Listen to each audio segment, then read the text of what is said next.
Beleza, aqui é o João Vitor e eu vou estar fazendo um bike check aqui da minha bike. Vou começar pelas rodas. O pneu é um pneu Max Load, suporta 100 kg, tá ok? O aro é um VMAX, antigo, raiação preta de inox.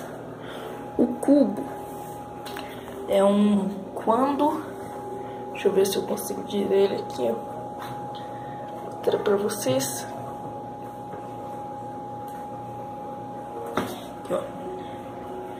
É um Quando, tá? Disco de freio é Shimano.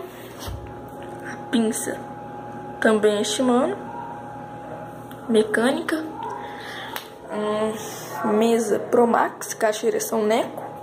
Espaçadores MSL. O guidão também é Promax. Passadores de marcha e freio é embutido, né? Da Shimano, esse conjunto, os dois. O quadro é um Kona 7.0.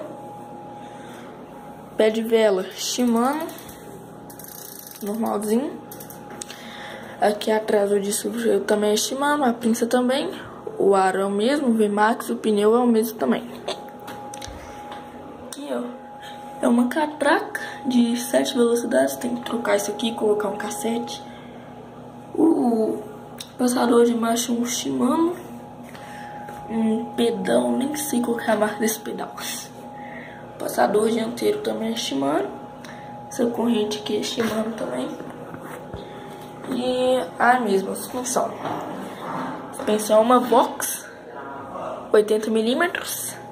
O banco é um TSW.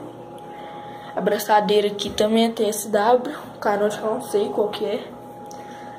Bom, eu acho que é só isso, né? Então, isso aí, galera. Ah, não, peraí. Ainda tem a braçadeira aqui também é Quando. O cubo aqui de trás também é Quando. E é isso aí, galera. Falou.